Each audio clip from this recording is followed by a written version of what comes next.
मुझे लगा पानी की किसी लहर ने सीधा मेरे पैरों पर ठंडी उंगलियां रख दी हों, और उसी पल किसी ने मेरे नाम पिघले हुए आवाज में पुकारा। मैं मुड़कर देखा, पर मेरे पीछे था सिर्फ अंधेरा और मेरी सांस की तेज से आवाज।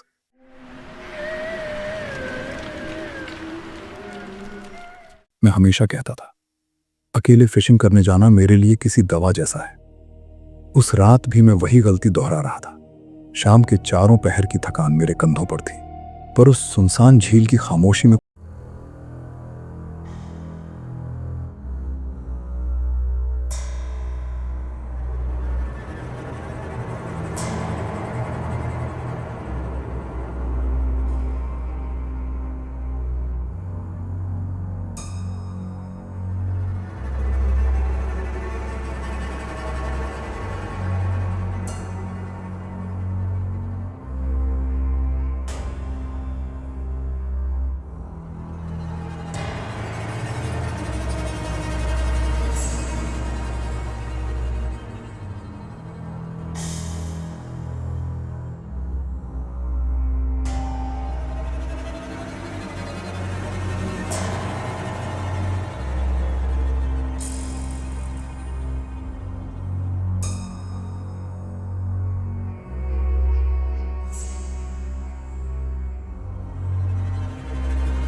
नहीं, पर मेरे दिल की धड़कन इतनी तेज थी कि मुझे लगा कपाल फट जाएगा।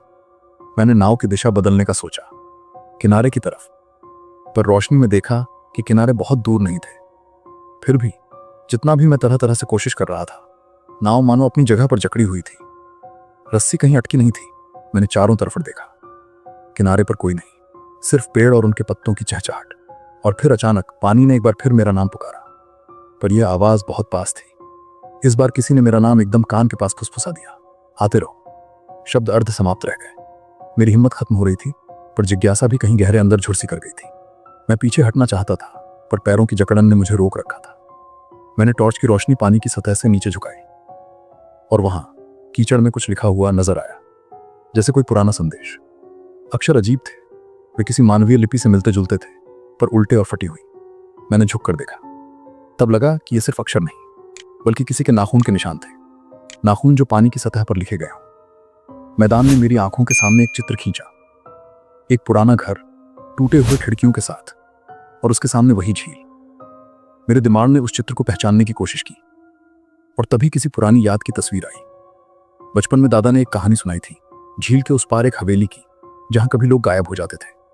दादा की आवाज अब मेरे कानों में गूंज रही थी। वाहन से जो आवाज आए उससे नजर मत लगाना। मुझे समझ नहीं आ रहा था कि मैं डरूं या गुस्सा करूं कि किसी कहानी ने मेरी रात पर कब्जा कर लिया है। पर जैसे जैसे रात गहरी होती गई, घटनाएं और अधिक वास्तविक होती गई। मेरी कुछ यादों ने एकत्रित होकर मुझसे कहा कि वापस जाओ, पर कुछ और अजीब सा आकर्षण मुझे रोक रहा था, जैसे कोई अनसीन फोर्स मेरा ध्यान खींच रही हो। और फिर उसी समय पानी की सतह पर एक बड़ी हलचल हुई, जैसे कोई पुराने जख्म ने अचानक हिलना शुरू कर दिया हो। नाव के पास से कुछ बाहर निकल आया, एक हाथ, एक लंबी सानी।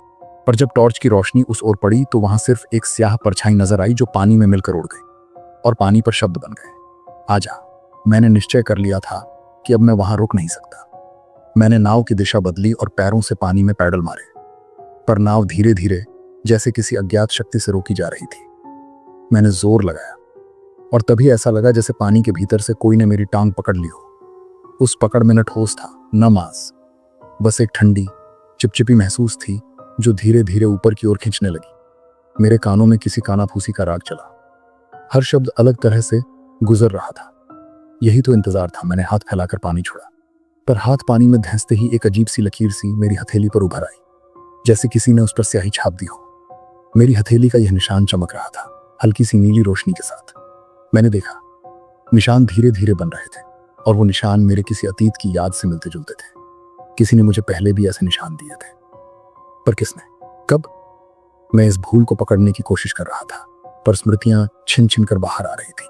हर बार दिखाई देती कि मैं किसी और रात में इसी झील पर था, पर मेरे दिमाग ने उसे दफन कर दिया था। आसपास की हवा अब दूसरे तरह की गूंज ला रही थी, मानो पेड़ों के पत्ते फुसफुसा कर कह रहे हो। वो लौट आया और उसी पल पानी के भीतर से एक स्वर उठकर बोला, यहां से जाने की कोशिश मत कर, पहले खेल पूरा करो।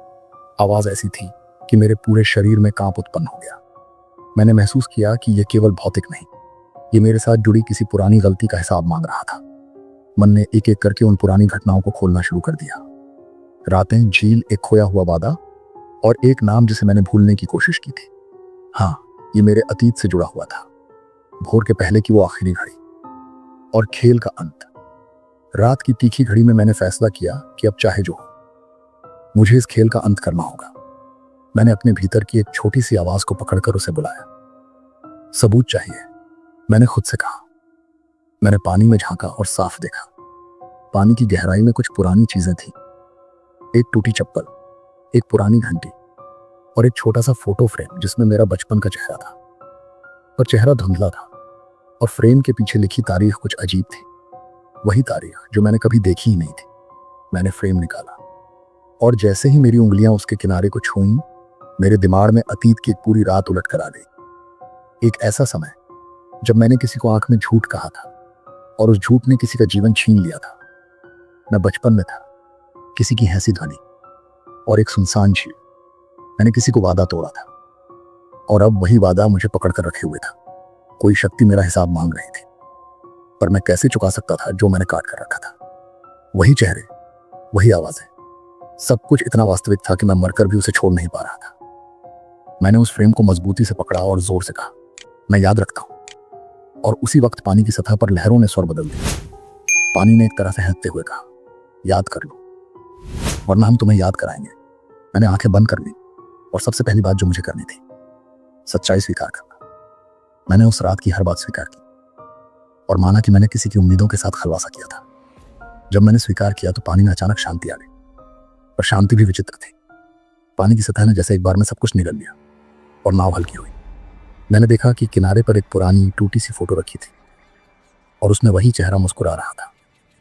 अब स्पष्ट था कि वो चेहरा मेरा अपना ही था, पर कुछ साल बड़ा और आंखों में एक अजीब सी शांति। और जैसे ही मैं उस फोटो को किनारे पर रखकर 2 कदम आगे बढ़ा, चांद बादल से निकला और पानी पर लिखी आखिरी पंक्ति साफ लिखी, तुमने जो छोड़ा उसे वापस बुलाओ, फिर घर जाओ। मैंने सनसनी से देखा और मेरे भीतर हल्की सी राहत उठी। जैसे कोई भारी बोझ उतर गया हो। मैंने गहरी सांस ली, नाव को किनारे लगाकर बाहर कूद पड़ा। तंग तंग पांवों के साथ मैंने उस टूटी हुई रस्सी को खींचा और उसी वक्त पानी ने आखिरी बार एक धीमी सी फुसफुसाहट में कहा, अब तुम जाने दो, पर याद रखो हर झील की खामोशी का अपना हिसाब होता है। क्या वाकई खत्म हुआ? मैं घर लौट आया। लोग पूछते रहे कि रात कहाँ गुजरी। मैंने कहा फिशिंग, पर आंखों के नीचे जो काली परत थी उसका सच मैंने किसी से न कहा। कुछ दिनों तक मैं सामान्य बना रहा, पर रात में कभी कभी मुझे पानी की वो ठंडी उंगलियां महसूस होती हैं और कभी कभी फोन की स्क्रीन पर वही उल्टी सी तारीफ टिमटिमा कर दिख जाती है। कभी कभी मैं अखबारों में झील से जुड़ी छोटी खबरें पढ़ता। एक और लापता व्यक्ति मिला और मेरा दिल जुड़ जाता। क्या मैंने सब कुछ खत्म कर दिया था? शायद हाँ, शायद नहीं। मैं जानता हूं केवल इतना कि उस रात मैंने किसी से, खुद से, एक पुरानी थपकी ली थी। पर झील की खामोशी अब भी मेरे कानों में बजती रहती है। और जब अंधेरा गहरा होता है तो कभी कभी मैं अपनी नाव की लकड़ी की चरमराहट सुनता हूँ और पानी पर किसी की धीमी धीमी फुसफुसाहट, आ जा। कभी कभी खुद से पूछता हूँ, कौन सा सच ज्यादा खतरनाक है, जो मैंने देखा या जो मैंने भूलने की कोशिश की? और शायद यही सवाल झील के तले दबी हुई असली सजा है।